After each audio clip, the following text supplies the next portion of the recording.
Fan hali tushuntira olmagan qobiliyatlarga ega hayvonlar mavjud. Ularning ayrim imkoniyatlari hanuz sirligicha qolmoqda. Aksolotl oyoq-qo'llarini, ichki a'zolarini, umurtqa pog'onasini, ko'zlarini va hatto miyasining ayrim qismlarini ham chandiqsiz qayta tiklay oladi. Fan hozirgacha uning regeneratsiya qobiliyatini takrorlay olmagan. Tardigrad ochiq kosmos vakuumida, qaynab turgan lava haroratida va yadroviy radiatsiya ta'sirida ham tirik qoladi. U 30 yilgacha suvsiz yashay oladi. Elektr Uger o'ziga zarar yetkazmasdan 600 voltgacha elektr toki ishlab chiqaradi.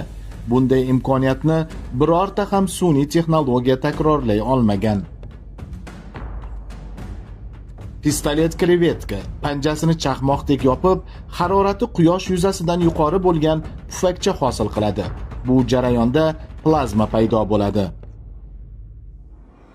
O'rdak burun ultrabinafsha nurda neon rangda yorishadi va tumshug'i bilan elektr impulslarini sezadi. Olimlar evolyutsiyaga bu nima uchun kerak bo'lganini hanuz bilmaydi. 8 oyoq, 3 ta yurakka, 9 ta miyaga va shaklini o'zgartira oladigan yuqori intellektga ega.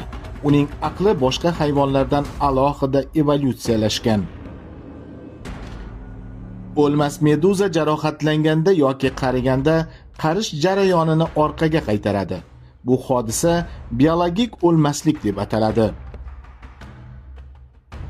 Bombardier qo'ng'iz tanasidan qaynab turgan kimyoviy suyuqlikni o'qday otadi. Shunga qaramay, u hech qachon o'zini kuydirmaydi.